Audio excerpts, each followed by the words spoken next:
estudante de plantão, meu nome é Ingrid e hoje eu estou aqui para mais um vídeo dessa série de dicas de estudos da Mentoria RP. E hoje eu quero falar com vocês sobre algo que vocês sempre perguntam nas redes sociais. Como conciliar trabalho, faculdade e estudos para concurso e residência, como fazer, como começar a me planejar, por onde eu começo, o que eu faço, meu Deus!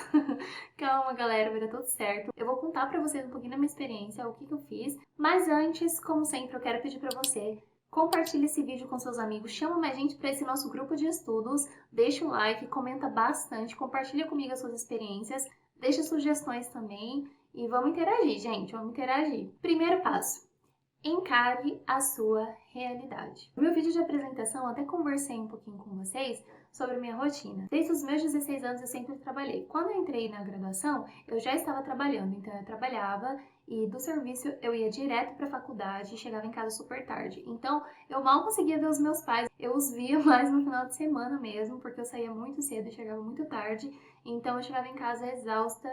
E quando eu conseguia, eu estudava até as 2 da manhã, depois eu ia dormir para levantar cedo no outro dia. Quando eu estava muito cansada, eu também não ficava me martirizando por isso, eu ia descansar, porque estudar cansado também, gente, não rende nada. E o que importa não é o tempo de estudo de fato, na verdade, o que mais importa é a qualidade dos seus estudos.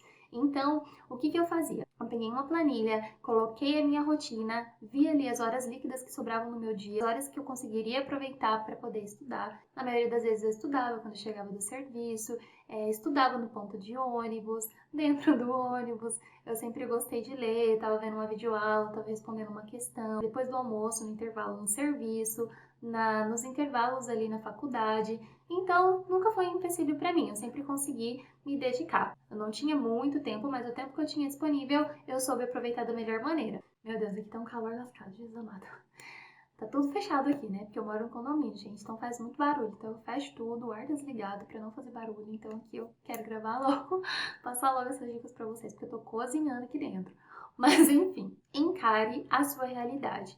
Cada um tem uma realidade diferente. Eu não sei se você tem filhos, se você é casado, se você mora com os pais ou mora sozinho. A sua rotina vai depender muito da realidade que você tem, do tempo disponível que você tem. E se você ainda está perdido sobre como começar a estudar, sobre como se organizar, de fato não sabe como, então vamos lá. Primeiro passo, encarou a sua realidade? Ótimo. Então para de ficar se comparando com a realidade do outro. A sua realidade é a sua realidade. Lembra que eu falei no último vídeo sobre a ansiedade. Ficar se comparando só traz coisa ruim, hein? Pega seu caderno, sua caneta e começa a listar tudo o que você faz por uma semana. E liste tudo por ordem de relevância e exclusividade. Então você pode aí distribuir uns 5 níveis de importância, de relevância, e separar suas atividades nesses níveis. No nível 1, o que você vai colocar? As atividades mais importantes que só você pode realizar. Nível 2, importância mediana. São coisas importantes também, mas que existe ali uma margem para redução do tempo que você pode executá-las. Nível 3, você pode colocar aqui as atividades de pouca urgência, de pouca importância, que não só você precisa executá-las, outras pessoas também podem executá-las por você. Nível 4, atividades que você pode delegar a outra pessoa. E o nível 5, atividades que podem ser completamente eliminadas, que realmente elas não têm nenhuma importância, nenhuma relevância. Pronto, agora que a gente definiu os níveis, eu vou dar alguns exemplos práticos de como você pode organizar suas atividades diárias nesses níveis que eu acabei de falar com vocês. Então vamos lá, o nível 1, lembra que é o nível de coisas importantes que só você pode fazer? Então ali, um exemplo de atividade que você pode colocar, no caso seria o seu trabalho. O seu trabalho ninguém pode fazer por você. Então, no caso, um exemplo, trabalho seria de nível 1 nessa classificação aí. Nível 2, são coisas importantes também, porém existe aquela margem de redução de tempo para executar essas atividades. Então, no caso, a alimentação, a higiene pessoal, você pode agilizar mais, não ficar enrolando tanto, e aí você consegue recuperar um pouquinho do tempo que você gastava para realizar essas atividades. Nível 3, pouca importância, pouca urgência, coisas que outras pessoas também podem fazer. O que você pode colocar aqui? O tempo dedicado aos afazeres domésticos. Então, no caso, só você pode fazer os afazeres domésticos, você pode delegar para o seu filho, seu marido, alguém da sua família, alguém que mora com você, ou se você mora sozinho, comece a pensar no custo-benefício. Talvez, se você tiver condição, você pode contratar um auxiliar de serviços gerais para poder te ajudar, né? E é só por um período de tempo. O valor que você vai receber depois que você tiver um bom resultado numa prova, que você tiver concursado, não vai nem te fazer falta comparando o benefício que vai te trazer por você ter um tempinho a mais nos estudos. Então você pode colocar na balança o custo-benefício e ver o que vale a pena para você. Uma das coisas que você provavelmente já percebeu é a parte mais difícil, é onde e qual nível você vai colocar a sua família, dependendo da sua realidade.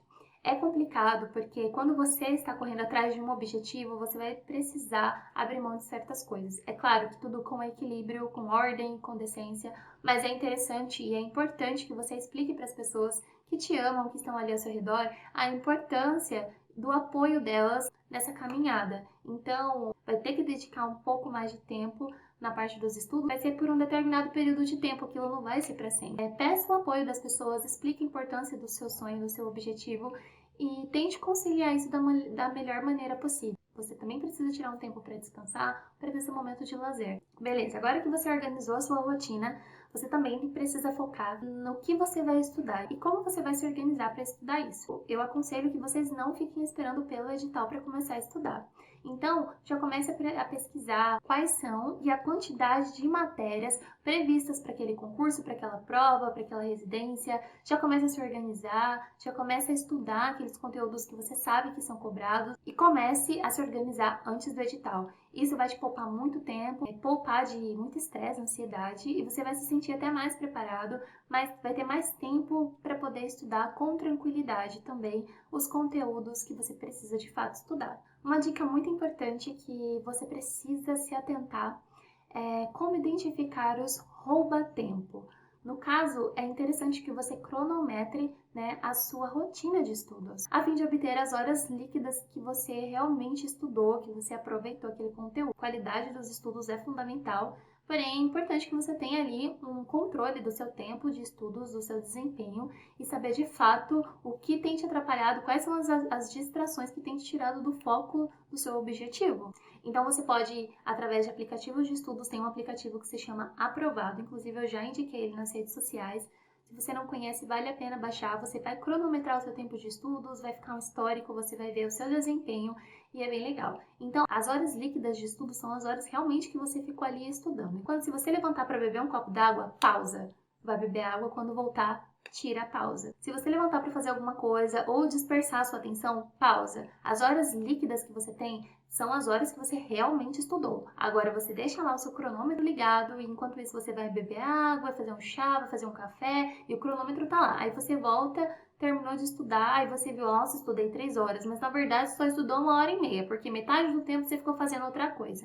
Então, isso não são horas líquidas. O ideal é que quando você estiver estudando, você não fique por muito tempo prolongando o seu período de estudo. Separe ali alguns minutinhos, uns 10, 15 minutos, para você poder descansar também, descansar a mente. Por exemplo, se você está assistindo videoaulas ou está escrevendo alguma coisa, evite fazer algo no seu período de intervalo que remeta também a essas coisas. Vai descansar a vista, olhar para longe, vai lavar uma louça, mexer com água, relaxa. Então, ou vai se alimentar, vai deitar um pouquinho, evite ir lá dar uma olhadinha nas redes sociais, porque isso vai acabar te distraindo, você vai perder tempo e vai ficar muito tempo nas redes sociais e quando vê ali já passou um tempo que você não vai recuperar. Quando você trabalha e estuda, não idealize tudo de forma perfeita, você não é um super-herói, admita que você realmente não vai conseguir ser perfeito em tudo, né? Mas o importante não é ser perfeito, o importante é você fazer o seu melhor, o que estiver ao seu alcance. E vai ficar difícil você manter os títulos de melhor dona de casa, de melhor amigo, porque obviamente o seu foco será outro, mas não fique triste, não se desanime por isso. Você está correndo atrás de um outro objetivo naquele período, naquele momento. Não se cobre tanto, não dá pra gente ter vários focos. Então, calma, tudo tem o seu momento, tudo tem o seu tempo. E não se cobre tanto, não. Você vai conseguir. Tenha disciplina, se esforce, dê o seu melhor e você vai chegar lá. Então é isso, galera. Chegamos ao final de mais um vídeo. Eu espero que vocês tenham gostado das dicas. E não se esquece de compartilhar, de deixar o like, de comentar bastante. Eu quero saber a opinião de vocês, o que vocês têm achado. É isso. Desculpa a oscilação da luz, é porque aqui eu uso a luz natural por enquanto. Então às vezes vai ficar oscilando um pouquinho mesmo. Mas o importante é que a informação que eu queria passar para vocês eu consegui passar. Que Deus nos abençoe. Então é isso, um abraço e até o próximo vídeo.